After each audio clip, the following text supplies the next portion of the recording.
Hi guys, welcome to Mupari Training Academy. So TNSRB SIPC கான நான் படிச்சா தாங்க மாட்டேன். So already ஒரு வீடியோ போட்டுருப்போம். இப்போ இது ரெண்டாவது வீடியோ. So நம்ம எதுக்காக இந்த நான் படிச்சா தாங்க மாட்டேன் ஏற்படுத்திருக்கோம்னா உளவியல்ல நான் படிச்சா நீங்க தாங்க மாட்டீங்க.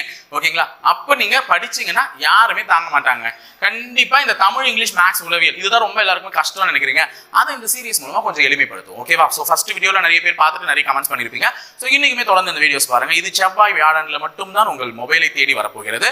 So மத்த 3 நாள் உங்களுக்கு காஃபி தரிச்சோம். ஸோ இந்த விஷயத்தை காலையில் நீங்கள் படிச்சுட்டு இன்றைய பொழுது நல்லபடியாக தொடங்குனீங்க அப்படின்னு பார்த்தீங்கன்னா நல்லபடியாக படிச்சு முடிப்பீங்க, நல்லபடியாக அந்த வேலையும் வாங்கி முடிப்பீங்க. ஓகேங்களா? ஸோ இன்னைக்கு நம்ம டைம் வேஸ்ட் பண்ணா வீடியோக்குள்ள போயிடலாம். லாஸ்ட்டாக இலக்கண குறிப்பு பார்த்தோம்ல, இப்போ சொல்லும் பொருளும் போயிடலாம். ஏன்னா இதெல்லாம் மனப்பாடம் பண்ண வேண்டிய பகுதி. மனப்பாடம் அப்படின்றத தாண்டி நமக்கு எவ்வளோ விஷயத்தை பார்த்தோன்னே ஞாபகத்துக்கு கிட்ட எடுத்துட்டு வரோம். ஏன்னா நாளைக்கு நமக்கு எந்த ஒரு மார்க்கையும் நம்ம விட்டுறக்கூடாது. அது நம்மளுடைய மோட்டிவாகவே இருக்கணும். ஸோ அந்த வகையில் இன்னைக்கு ஃபர்ஸ்ட் கொஸ்டின் வந்து எதுன்னு பார்த்தீங்கன்னா பார். பார் அப்படின்னா பார்த்தலாச. ஆமா, இந்த கண்ணை வச்சுட்டு எதை பார்த்தேன்? இந்த உலகத்தை பார்த்தேன். அப்ப பார் என்றால் என்ன அர்த்தம்? உலகம் என்ற அர்த்தம். அப்ப பார் என்ற சொல்லிற்கான பொருள் உலகம். பார் என்ற சொல்லிற்கான பொருள் உலகம். அப்ப கழனி, காலங்கத்தால கழனிக்கு வேலைக்கு போனியா? போனே. கழனியில போய் என்ன பண்ண? நான் விதைச்சேன், இது பண்ண அப்படின்னு சொல்லுவாங்க. அப்ப கழனி என்றால் என்னன்னு பாத்தீங்கன்னா வயல். கழனி என்றால் என்ன? வயல். ஊர் காலத்துல இப்படிதான் பேசுவாங்க. கழனிக்கு போயிட்டு வந்துட்டியா? கழனி என்றால் என்ன? வயல். வயலுக்கு போய் வந்தாயா அப்படின்னு தான் கேட்கிறாங்க. அப்ப கழனி என்றால் என்ன? வயல். மரம். சரி, எங்க வீட்டு பக்கத்துல நிறைய மரம் இருக்கு. கொய்யாக்காய் மரம் இருக்கு, மாங்காய் மரம் இருக்கு, தேங்காய் மரம் இருக்கு. உங்களுக்கு எந்த மரம் வேணும் அப்படின்னு கேட்காதீங்க. நீங்க சொல்லக்கூடிய மரம் இந்த மரம். சின்னரா. நான் என்ன போட்டிருக்கேன்? பெரியரா. பெரியரா போட்டா சின்ன ராவை வச்சிருக்கு வரக்கூடிய ஒரு பொருள் வரும். அது என்னன்னு பாத்தீங்கன்னா நம்ம தல அஜித் நடிச்ச படம் வீரம். சின்னரா. ஓகேவா? அப்ப அந்த மரம் வேற, இந்த மரம் வேற. மரம் தமிழர்களுடைய மரம், தமிழர்களுடைய வீரம் அப்படின்னு அர்த்தம். ஓகேவா? அப்ப அந்த மரம்னா செடி கொடி நீ வளர்க்குற மரம், இந்த மரம்னா வீரம் என்ற அர்த்தம். ஓகேவா? சோ அடுத்தது களம். களமேரி, கப்பலேரி. ஓகேவா? அப்போ களம் என்றால் என்னது? கப்பல். கப்பல். கப்பம்ல கப்பல். ஓகேவா? அப்ப களம் என்றால் கப்பல். கும்பி ஒரு முக்கியமான வார்த்தை. கும்பி நிறைய சோறு புடைத்து வயிறு வீங்கினான். கும்பி நிறைய சோறு புடைத்து தின்றான் அப்படின்னா வயிறு. கும்பி என்றால் என்னது? வயிறு. வயிற்றுதான் என்னன்னு சொல்லுவாங்க? கும்பி அப்படின்னு சொல்லுவாங்க. ஓகேவா? கும்பி ஞாபகம் வச்சுக்கிறீங்களா? ஞாபகம் வச்சுக்கோங்க. கும்பி. ஓகேவா? அப்ப கும்பி என்றால் வயிறு. ஓகேவா? நெக்ஸ்ட் பராபரமே. என்னது? பராபரமே. இது வந்து தாயுமானவர் சொல்லியிருப்பாங்க. தாயுமானவர் சொன்ன ஒரு முக்கியமான லைன். மேலான பொருளே, மேலான பொருளே, மென்பொருளே, மேலான பொருளே. பராதான் பராபரமே. இறைவனை வந்து சிவனை பார்த்து பராபரமே அப்படின்னு சொல்லியிருப்பாங்க. தாயுமானவர் பாடல்கள் வந்து எந்த அடிகளை, எத்தனை அடிகளை உடையது, அது என்னன்னு சொல்லுவாங்க. அதெல்லாம் எதனா ஞாபகம் வந்துச்சுன்னா கமெண்ட் பாக்ஸ்ல உங்களுடைய ஷேரை வந்து பதிவிட்டுட்டு போங்க. ஓகேவா? அடுத்தது பண். பண் அப்படின்னா என்னன்னா இசை. இசையை தான் அந்த காலத்துல எல்லாம் பண் என்று சொல்வார்கள். பண், அந்த பாட்டு பாடுங்க, பண் பாடினார்கள், இசை பாடினார்கள். பண் என்றால் என்னது? இசை. பாட்டு கிடையாது, இசை. தெளிவா சொல்ல போனா பண் என்றால் இசை. ஓகேவா? அடுத்தது மாரி. மாரியம்மன். மாரியம்மன் என்ன வரும்? மழை வரும். அப்ப மாரி என்றால் மழை என்று அர்த்தம். வடிவேல் சார் சொல்லியிருப்பார்ல, முல்லை நிலத்தில் பெய்யக்கூடிய மழை போன்றவனே என்று முல்லை மாறி அப்படின்னு சொல்லுவாங்கல்ல. அப்ப மாறி என்றால் என்ன? மழை. எல். எல் என்றால் அல் எல் இப்படின்னு இருக்கு. அல் என்றால் அல்லும் பகலும் அப்படின்னு ஒரு வார்த்தையை நம்ம கொடுத்துருப்பாங்க. இது வந்து ஞாபகம் வச்சுக்கோங்க. போன வாட்டி இலக்கண குறிப்பு பார்த்தோம்ல, அதுல அல்லும் பகலும் அந்த மாதிரி ஒரு வார்த்தை கொடுப்பாங்க. அது என்ன அப்படின்னு கேட்பாங்க. எண்ணுமையா உண்மை தொகையா கேட்பாங்க. வெளிப்படையா தோன்றுச்சுன்னா என்ன, மறைஞ்சு வந்துச்சுன்னா என்னன்றதை நான் ஆல்ரெடி சொல்லியிருக்கேன். அப்ப எண்ணுமையா உண்மை தொகையான்னு இப்போ உனக்கு தெரிஞ்சிருக்கும். அந்த அல்லும் பகலும் இருக்குல்ல, அந்த அல்லுனா என்ன, பகல்னா என்ன? பகலினுடைய எதிர்ச்சொல்லுதான் அல்லா இருக்கணும். அப்ப அல் என்றால் இரவு. அல் என்றால் என்ன? இரவு. எல் என்றால் பகல். அல் என்றால் இரவு, எல் என்றால் பகல். அப்ப எல் என்றால் என்னதுன்னா பகல். ஓகேவா? கமுகு. இது கழுகு கிடையாது, கமுகு. நான் ரூ போடலமா, மூ போட்டிருக்கேன். ஓகேவா? ரூ போடல. அப்ப கமுகு என்றால் என்ன என்றால் பாக்கு. கமுகு என்றால் என்ன? பாக்கு. ஓகேவா? அப்ப இந்த சொல்லும் பொருளுக்கான அர்த்தம் தெரிஞ்சா உனக்கு என்னென்ன சொல்லியிருக்கேன்னு இந்த 10 சொல்கள் இன்னைக்கு தெரிஞ்சிருக்கணும். பார் உலகம், கழனி வயல் இருக்கு, மரம் வீரம், களம் கப்பல், கும்பி வயிறு. பராபரமே மேலான பொருளே, பண் என்றால் இசை, மாறி என்றால் மழை, எள் என்றால் பகல், கமுகு என்றால் பாக்கு. கலைச்சொல் ஒரு 5 எழுதியிருக்க. ஸ்ட்ரோம். ஸ்ட்ரோம் கேள்விப்பட்டிருப்பீங்க, ஒரு நல்ல வார்த்தை தான். ஸ்ட்ரோம் என்றால் என்னன்னா புயல். என்னது? புயல். டொராண்டோ சூறாவளி. டொராண்டோ என்றால் என்னது? சூறாவளி. சூறாவளி சூறாவளி அப்படின்னு பாடுவாங்களா, அது தீபாவளி மாதிரி சூறாவளி. டொர்னாண்டோ சூறாவளி. அப்ப ஸ்ட்ரோம்னா புயல், டொர்னாண்டோனா சூறாவளி. மிசைல். அப்துல் கலாம் அவர்கள் மிசைல் மேன். அவர் இந்தியாவினுடைய மிசைல் மேன் ஆஃப் இந்தியா யார்? அப்துல் கலாம் ஐயா அவர்கள். அப்போ மிசைல் அப்படி என்றால் ஏவுகணை. மிசை என்னன்னா ஏவுகணை. சரியா? ரினைசன்ஸ். ரினைசன்ஸ் அப்படின்னா மறுமலர்ச்சி. என்னது? மறுமலர்ச்சி. ஒரு இடத்துல மறைச்சு ஒரு விஷயம் நடந்திருக்கும், அதெல்லாம் மறந்து இன்னொரு இடத்துல அது புத்துயிர் பெறுதல் மறுமலர்ச்சி அப்படின்னு சொல்லுவாங்க, ரினைசன்ஸ். அடுத்தது செயின்ட். செயின்ட் அப்படின்னா SAINT இது. SAINT. செயின்ட் அப்படின்னா ஞானி. செயின்ட்னா என்னது? ஞானி. அப்ப இன்னைக்கான கலைச்சொல் 5 கொடுத்துருக்கோம். அந்த 5த்துக்கான மீனிங் தெரிஞ்சு. அப்ப அங்க ஒரு 10 சொல் சொல்லியிருக்கோம், இப்ப 5 கலைச்சொல் சொல்லியிருக்கோம். அப்ப ஸ்ட்ரோம் என்றால் புயல், டொராண்டோ என்றால் சூறாவளி, மிசைல் என்றால் ஏவுகணை, ரினைசன்ஸ் என்றால் மறுமலர்ச்சி, செயின்ட் என்றால் ஞானி. ஓகேவா? அடுத்தது இங்கிலீஷ் குவாண்டம். அகைன் போன வீடியோல ஒரு 10 இங்கிலீஷ் வேர்ட்ஸ் பார்த்திருப்போம் இடியம்ஸ் அண்ட் ஃப்ரேசஸ்ல. இந்த வீடியோல ஒரு 10 இங்கிலீஷ் வேர்ட்ஸ் இடியம்ஸ் ஃப்ரேசஸ்ல பார்க்க போறோம். First jump for joy. ஜாய்னாலே என்னது? மகிழ்ச்சி. சோ தெரிஞ்சு வச்சுக்கோங்க. ஜாய்னாலே என்னது? மகிழ்ச்சி. அப்ப மகிழ்ச்சியில நீ துள்ளி குதிக்கிற. Jump for joy. ரொம்ப மகிழ்ச்சியில ஆலோபிச்சு துள்ளி குதிக்கிற. அப்போ ஹாப்பி. மகிழ்ச்சி என்றால் என்னது? ஹாப்பி. அப்ப ஜம்ப் ஃபார் ஜாய் எதுக்கு? ஹாப்பி. இதே ஆன் கிளவுட் 9. கிளவுட் என்றால் மேகம். 9 மேகம் அப்படின்னு சொல்றாங்க. ஒரு மேகம் மழை கொடுத்தாலே விவசாயிகள் கண்ணில் தண்ணி வந்துடும். 9 மேகங்கள் ஒரு சேர மழையை கொடுத்தால் விவசாயிகள் ஆனந்த கண்ணீரே வடிப்பாங்க. அப்போ blissfully happy. ரெண்டுமே ஹாப்பி தான், ஆனா என்ன வார்த்தைன்றது முக்கியம். blissfully ஆனந்த கண்ணீர். ஆனந்த கண்ணீர். on cloud 9 அப்படின்றது என்னது? ஆனந்த கண்ணீர். blissfully happy. bad egg. கெட்டு போன முட்டைப்பா. கெட்டு போனது அப்படின்னாலே நல்லது இல்லைன்னு அர்த்தம். அப்ப a dishonest person. bad eggனாலே என்னது? a dishonest person அப்படின்னு சொல்லலாம். dishonestனா நேர்மை தவறியவன். யாரு? நேர்மை தவறியவன் அப்படின்னு சொல்லலாம். இல்லையா? and ill behaved person. கொடூரன். கொடுமை. கெட்டவன். சொல்ல போனா கெட்டவன் தான்.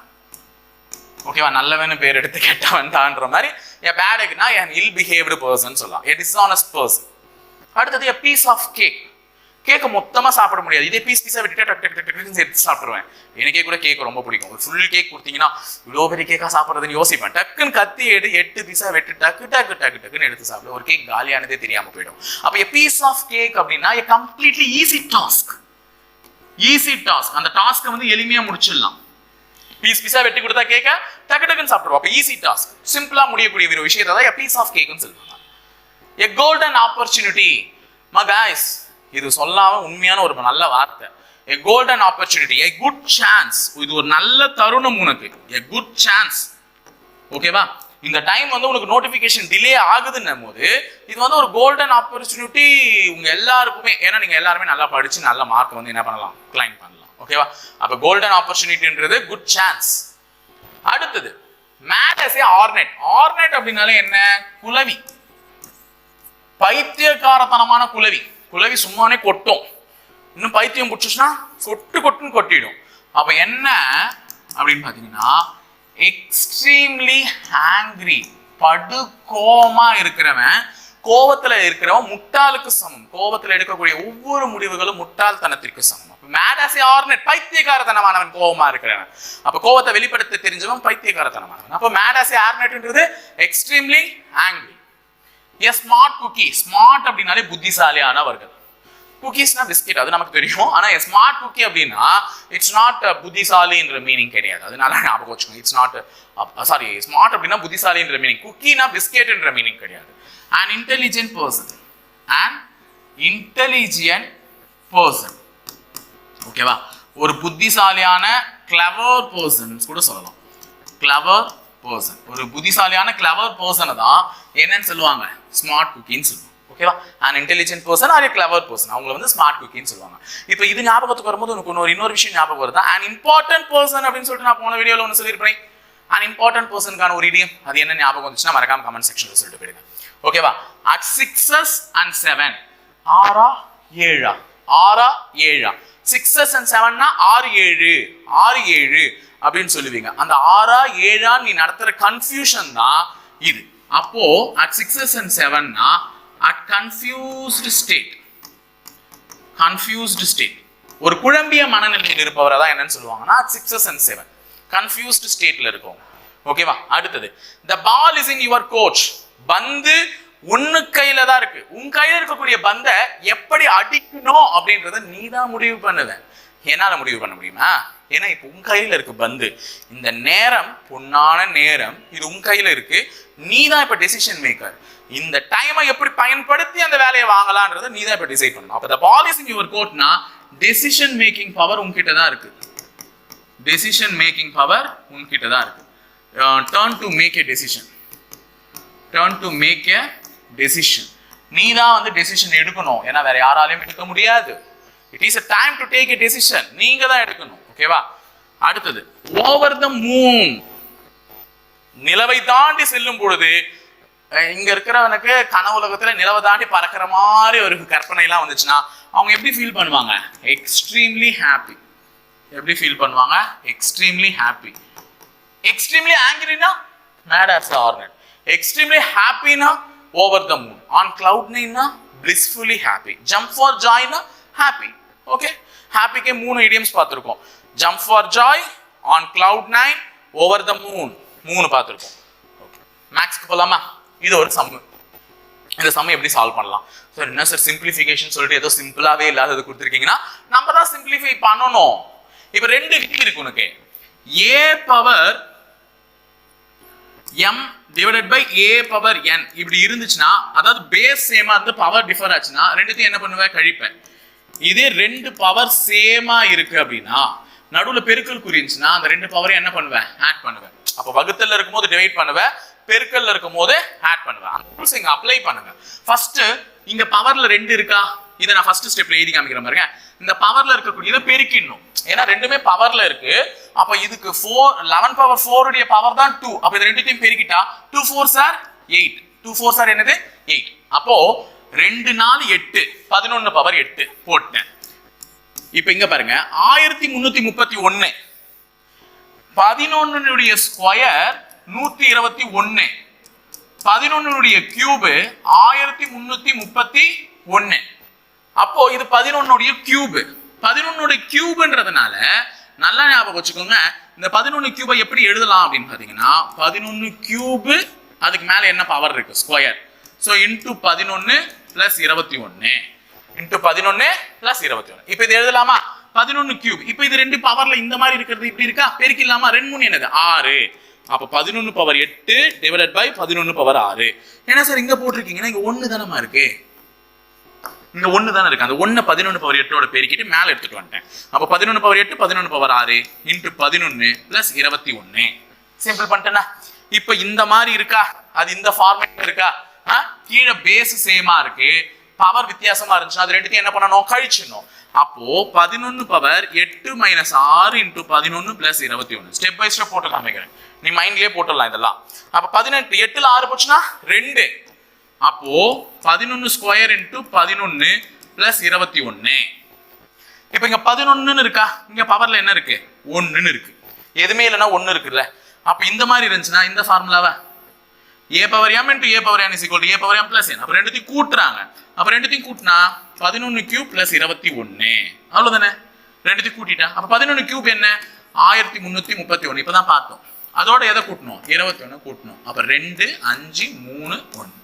அப்போ ஆன்சர் 1352. என்ன சார் இவ்வளவு பெருசா போட்டிருக்கீங்கன்னா நான் ஒரு ஸ்டெப்பா உனக்கு எக்ஸ்பிளைன் பண்ணி காமிச்சிருக்கேன். ஆனா நீங்க இதை எக்ஸ்பிளைனே பண்ண வேண்டிய அவசியம் இல்லை. நீங்க தாராளமா வந்து என்ன பண்ணலாம்? ஸ்டெப் பை ஸ்டெப் அப்படியே போட்டுடலாம். ஈஸி தான். ஓகேவா? சரி, அடுத்தது போடலாமா? 15வது கேள்வி. ஸ்மார்ட் அப்படின்ற வார்த்தையை 31524 நோ, மார்வல் அப்படின்ற வார்த்தையை 428376 நோ எழுதிருந்தா ஈட் அப்படின்ற வார்த்தையை என்னன்னு எழுதிருப்பாங்க அப்படின்னு சொல்லிட்டு சார் ஈட்ட 537 எழுதிருந்தா ஸ்டேபிள் அப்படின்ற வார்த்தையை என்னன்னு எழுதிருப்பாங்கன்னு கேட்கறாங்க. சோ இங்க உனக்கு ஆப்ஷன்ஸ் ஆர் தேர். இந்த ஆப்ஷன்ஸ் வச்சு நீ பிக் பண்ணணும். ஃபர்ஸ்ட் நம்ம ஸ்டேபிள் கேட்டிருக்காங்களா? ஃபர்ஸ்ட் எல்லா வேர்ட்ஸ்லயுமே அதுக்கு நம்பர் தான் அதுக்கான கோடிங் நீ நினைச்சா அது தப்பு. அதுதான் தப்பு. ஏன்னா இங்க பாருங்க மூணாவது லெட்டர் ஏ, ஆனா இங்க மூணாவது லெட்டர் 5, இங்க ரெண்டாவது லெட்டர் ஏ, ரெண்டாவது லெட்டர் 2, ரெண்டாவது லெட்டர் ஏ, ரெண்டாவது லெட்டர் 3. அப்ப கண்டிப்பா நேரா இல்ல, மாறி மாறி கலைஞ்சிருக்கு, நீ தான் கண்டுபிடிக்கணும். ஓகேவா? அப்ப கண்டுபிடிக்கலாமா? இந்த மூணுமே ஏ தான். மூணுத்துலயுமே பொதுவா இருக்கிற நம்பர் யாருன்னா 3. மூணுத்துலயுமே பொதுவா இருக்கிற நம்பர் யாரு? 3. அப்ப ஏக்கான கோடு என்ன? 3. அப்ப நமக்கு கேட்கப்பட்ட வார்த்தையிலும் ஏ இருக்கானா? அப்ப கேட்கப்பட்ட இடத்துலயும் 3 வரணும். அப்ப 3 எங்கெங்கெல்லாம் இருக்கு? எல்லா ஆப்ஷன்லயுமே இருக்கும். ஐயோ ஐயோ. சரி ஓகே, அடுத்தது பார்ப்போம். டி இருக்கானா? டி இதுலயும் மட்டும் தான் இருக்கான். அப்ப இங்கேயும் இங்கேயும் டி இருந்தா இந்த 5 7ல யார் அங்க இருக்கா? 5 இருக்கா. அப்ப டி வந்து யாருக்கானது? 5க்கானது. அப்ப 5ம் இருக்கணும், ஏன்னா நம்ம கிட்ட டீயும் இருக்கான். அப்ப 5 இருக்கானா? ஓகே, 5 இதுல மட்டும் இல்ல. அப்ப இந்த ஆப்ஷன் எலிமினேட்டட். மிச்சம் 3 ஆப்ஷன் இருக்கு ஆட்டத்துல. பாருங்க பாருங்க, எலிமினேட் பண்ணிட்டே வாங்க. அடுத்தது ஈ இருக்கானா? ஈ இது ரெண்டுத்துலயும் பொதுவா இருக்கானா? ஈக்கான கோடு யாரு? இது ரெண்டுத்துலயும் பொதுவா இருக்கிற 7. அப்போ ஈல வந்து 7. நமக்கு இதுல ஈ இருக்கான், அப்ப 7 இருக்கணும். 7 இதுல இருக்கான்? எல்லாத்துலயும் இருக்கும் சார். போச், எல்லாத்துலயுமே இருக்கான். சரி வாங்க கண்டுபிடிப்போம். அப்ப நமக்கு புதுசா ஒரு வார்த்தை தேவைப்படுது. எஸ். எஸ் இதுல இல்ல, இதுலதான் இருக்கான். நமக்கு இந்த கேள்விலையும் எஸ் இருக்கான். இப்ப பாருங்க, இதுல 2 இருக்கு, இதுல 4 இருக்கு. ஆமாவா? 2 4 2 4 ரெண்டுத்துலயும் இருக்கா? அப்ப மீண்டும் இந்த 1 தான் யாருக்கானவன்? எஸ் கானவன். கரெக்டா? எஸ் கானவன். அப்போ எனக்கு இங்க எஸ் கோடு என்னது? 1. அப்ப 1 எதுல இருக்குதோ அதுதான் ஆப்ஷன். இதுல இல்ல, இதுலயும் இல்ல, இதுல மட்டும் தான் இருக்கான். ஸ்டேபிளுக்கான கோடு 61853. அவ்வளவுதான், முடிஞ்சிச்சு. யோசிச்சா முடிச்சிடலாம். நான் கொஞ்சம் கொஞ்சமா இந்த ஈட்டை வச்சு டக்குன்னு முடிச்சிட்டேன். ஓகேவா? வேகமா பார்த்தா முடிச்சிடலாம். அடுத்த கொஸ்டின், இது ஒரு முக்கியமான கொஸ்டின், வெரி இம்பார்ட்டன்ட். 2-3 எக்ஸாம்ஸ்ல கேட்டிருக்காங்க நம்ம போர்டு எக்ஸாம்ஸ்ல. ஓகேவா? 2 எண்களுடைய கூடுதல் 25, மேலும் அவற்றின் வித்தியாசம் 15 எனில் அவற்றின் விகிதம் காண்கன்னு சொல்லியிருக்காங்க. இது கேள்வி என்ன வேணா கேட்கட்டும். இந்த கேள்வி என்ன வேணா கேட்கட்டும், அது நமக்கு மேட்டரே கிடையாது. மேல இருக்கிற அந்த இதை மட்டும் எப்படி எழுதணும்னு தெரிஞ்சுக்கோ. 2 எண்களை கூட்டினால் என்ன வரணும்? 25 வரணும். அந்த 2 எண்கள் எனக்கு என்னன்னே தெரியாது. அப்போ ஒரு எண்ணை நான் எக்ஸ்ன்னு எடுத்துக்கிறேன், இன்னொரு எண்ணை நான் என்னன்னு எடுத்துக்கிறேன்? ஒய்ன்னு எடுத்துக்கிறேன். கூட்டினா என்ன? 25. அப்ப எக்ஸ் என்ற எண்ணையும் ஒய் என்ற எண்ணையும் கூட்டினால் 25. எக்ஸ் ஒரு நம்பர், ஒய் ஒரு நம்பர். அந்த 2 எண்களின் வித்தியாசம்னு கொடுப்பாங்க, கண்டிப்பா கொடுப்பாங்க. வித்தியாசம் என்றால் என்னது? மைனஸ். வித்தியாசம் என்றால் என்னது? மைனஸ். அப்போ இந்த 2 நம்பரையும் கூட்டினா 25 கிடைக்குது, இந்த 2 நம்பரையும் கழிச்சா 15 கிடைக்குதுன்னு சொல்றாங்க. கழிச்சா. இப்ப இது டைரக்டா சமன்பாடு சால்வ் பண்றது தான். பிளஸ் ஒய்யும் மைனஸ் ஒய்யும் என்ன ஆயிடும்? அடிச்சிடும். இப்ப இது ரெண்டுத்தையும் கூட்டுங்க. எக்ஸ் எக்ஸ் 2x, 25 ஒரு 5 40. அப்ப எக்ஸ் கண்டுபிடிக்கணும்னா இந்த 2 இந்த பக்கம் எடுத்துட்டு வந்தா வகுத்தல்ல வந்துரும். அப்ப எக்ஸ் இன் மதிப்பு என்னன்னு பாத்தீங்கன்னா 20. எக்ஸ் இன் மதிப்பு என்னது? 20. அப்ப எக்ஸ் கண்டுபிடிச்சிட்டேன். ஃபர்ஸ்ட் ஈக்குவேஷன் என்ன சொல்றாங்க? எக்ஸ் கூட ஒய்யை கூட்டினா 25 கிடைக்கும்.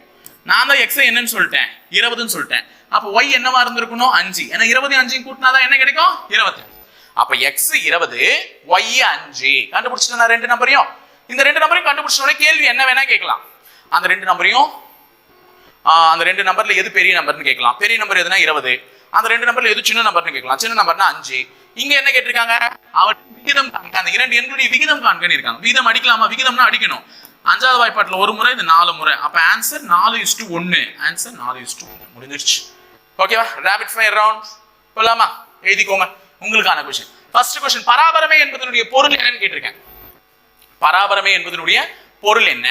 டொர்னாடோ என்ற ஆங்கில வார்த்தை சொல்லுக்கு இணையான தமிழ் சொல் என்னன்னு கேட்டிருக்கேன். டொர்னாடோ என்ற ஆங்கில வார்த்தைக்கு இணையான தமிழ் சொல் என்னன்னு கேட்டிருக்கேன். ஞாபகம் வருதா பாரு அந்த ரெண்டுத்துக்குமே. அடுத்தது, எ ஸ்மார்ட் குக்கி, இதனுடைய இடியம்ஸ்க்கான மீனிங் கேட்டிருக்கேன். ஸ்மார்ட் குக்கினா என்ன இடியம்ஸ்க்கான மீனிங். அடுத்தது மேக்ஸ் 11 வச்சு சால்வ் பண்ணோம்ல, இங்க 6 வச்சு ஒரு சம் கொடுத்திருக்கேன். 6^3 the whole square into 1/36 square plus 6 plus 36. என்ன ஆன்சர் ஆப்ஷன்ல கொடுத்திருக்கேன். ஆன்சர் வந்துச்சுன்னா பிக் பண்ணி சொல்லுங்க. அடுத்து லாஸ்ட் क्वेश्चन, இப்ப நம்ம கடைசியா பார்த்த क्वेश्चन, 2 எண்களின் கூடுதல் 60ன்னு சொல்லியிருக்காங்க, மேலும் அவற்றின் வித்தியாசம் 30ன்னு சொல்லியிருக்காங்க. எனில் அதில் பெரிய எண்ணை காண்க அப்படின்னு சொல்லியிருக்காங்க. ஓகேவா? ஸோ இந்த 2 விஷயத்தையும் நீங்க மறக்காம எல்லாத்தையும் கமெண்ட் செக்ஷன்ல ஆன்சர் கமெண்ட் பண்ணிட்டு போங்க. அப்பதான் நீங்க எந்த அளவுக்கு படிக்கிறீங்கன்றது தெரியும். தொடர்ந்து சப்போர்ட் பண்ணுங்க, இணைந்திருங்க, தொடர்ந்து பயணிப்போம். உடற்பயிற்சி நேர்த்துறேன். நன்றி, வணக்கம்.